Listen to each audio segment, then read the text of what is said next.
예, 안녕하세요. 드라이브트루 또 오랜만에 남겨봅니다. 비가 주적주적 어제도 그제도 며칠 동안 계속 내리고 있어요. 이 비가 내리면서 좀 날씨들이 많이 좀 가을 날씨처럼 쌀쌀해지긴 했습니다. 변해가는 계절을 보면서 우리 인생도 날마다 푸를 수만은 없구나. 때로는 가을처럼, 때로는 겨울처럼, 때로는 새싹이 돋고 나는 봄처럼, 때로는 너무 덥고 꿉꿉한 여름처럼 우리네 인생도 그런 사계절과 같은 변화무쌍한 삶 가운데 우리가 살아가고 있지 않나라는 생각을 해봅니다. 왜 갑자기 또 이렇게 궁상을 떠냐. 비가 오니까 좀 궁상 떨고 싶어집니다. 이렇게 비가 오면 생각나는 그 사람 김태희. 네, 끊임없죠. 오늘은 사실 좀 나눠보고 싶은 이야기는 참 이렇게 적은 가까이 있는 것 같습니다. 또 적이라고 이제 표현을 하면 조금 극단적인 표현일 수도 있겠지만 늘 적은 가까이 있어요. 가장 가까이 있는 적이라고 하면 일단 첫째로는 내 자신인 것 같아요. 나와의 싸움에서 이겨야지 세상과의 싸움에서도 이길 수 있다 라고 생각합니다.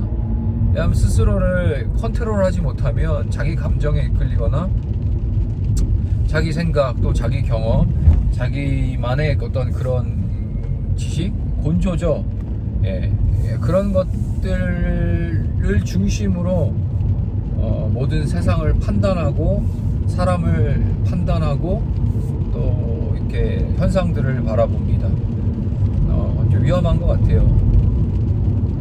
날마다 자기 자신과 싸워가야 된다는 게 저는 그렇게 표현하고 싶어요. 자신과 싸운다는 거는 내 안에 편협한 생각들, 내가 생각하고 있는 그 기준과 생각들이 다 옳다, 맞다 라고 생각하는 그런 편협함, 이게 가장 무서운 것 같아요.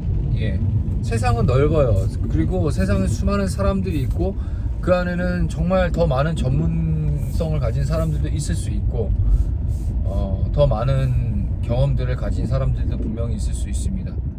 하지만 이 편협함은 내가 옳다, 내가 맞다, 내가 정답이다 라는 그런 자기 속에 갇혀서 더 넓은 세상을 바라보지 못하게 하고 더 이 상황을 객관적으로 바라보지 못하게 하는 그런 것들, 결국에 어떤 그런 현상을 통해서 돌아오는 거는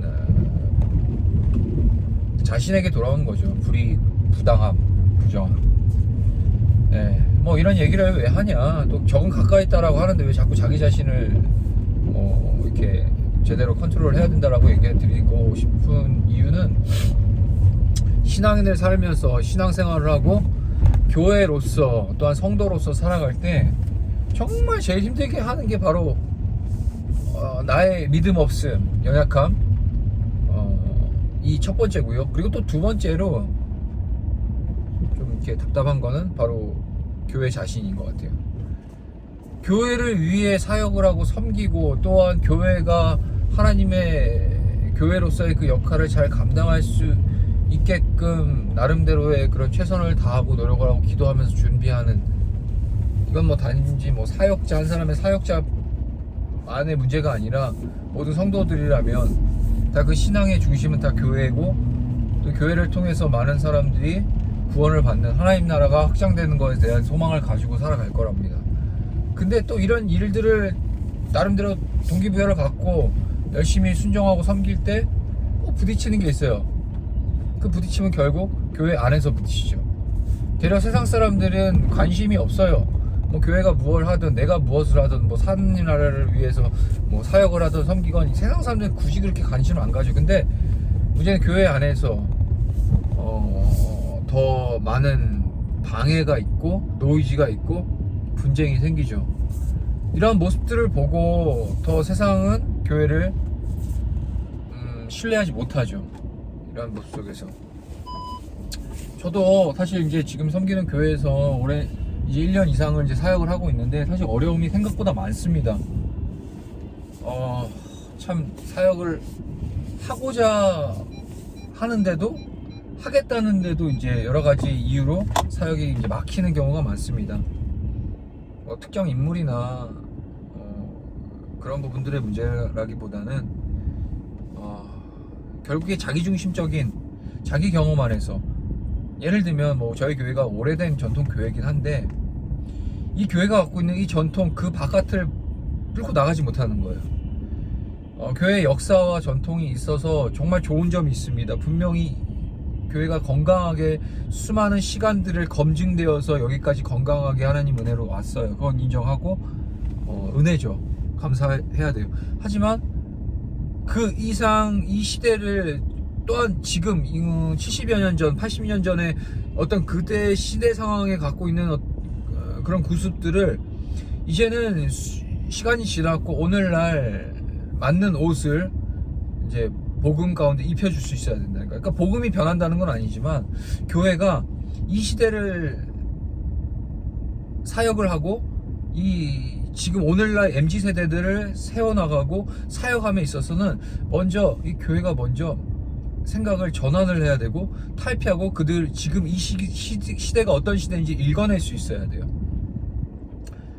분명한 건 복음의 본질은 있어야 됩니다. 복음은 변하지 않아요. 진리는 변하지 않아요. 하지만 그 진리를 담아내고 그 진리를 증거하는 도구로서 사용되어지는 이 교회와 성도들이 갖고 있는 그 가치와 생각과 그런 인식들은 이 시대를 지혜롭게 좀 읽어서 거기에 합당한 바른 복음을 증거하는 도구로서 잘 쓰임되고 쓰임받아야 되고 준비돼야 된다는 거. 근데 많이 막혀요. 뚫고 나가지 못하는 거예요. 이 교회가 갖고 있는 그 전통과 구습과 그런 가치관들, 그리고 과거에 매여 있는 그런 과거의 영광만을 바라보며 나아갔던 그런 것들. 당연히 저희 교회뿐만이 아니라 지금 한국 교회의 전반적인 수준이 그건 것 같아요. 어쩌면 그 한국 교회 수준 안에 저도 포함되어 있는 거고. 다분히도 노력은 하지만 생각보다 쉽지 않습니다. 자, 첫 번째로 자기 자신을 내려두고 자기 자신을 싸워 이겨내야 되는 거야. 나의 가치, 경험, 지식, 내가 그 편협함. 그리고 두 번째는 우리가 교회가 복음으로서 세워져 나가고 이 시대에 많은 수많은 영혼들을 옳은 대로 돌아올 수 있게끔 하는 복음의 통로가 되기 위해서는 이 시대를 읽을 줄 알고 이들의 가치관을 읽을 줄 알고 이들이 갖고 있는 생각과 하나님을 향한 어떤 그런 갈증과 갈망들이 어디로부터 올 수 있는지를 끄집어낼 수 있어야 돼. 전략적으로 말이죠. 그러기 위해서는 먼저 개혁, 혁신, 변혁이 필요하다는 거. 이건 단연 세상인만 외칠 것이 아니라 사실 교회도 마찬가지입니다.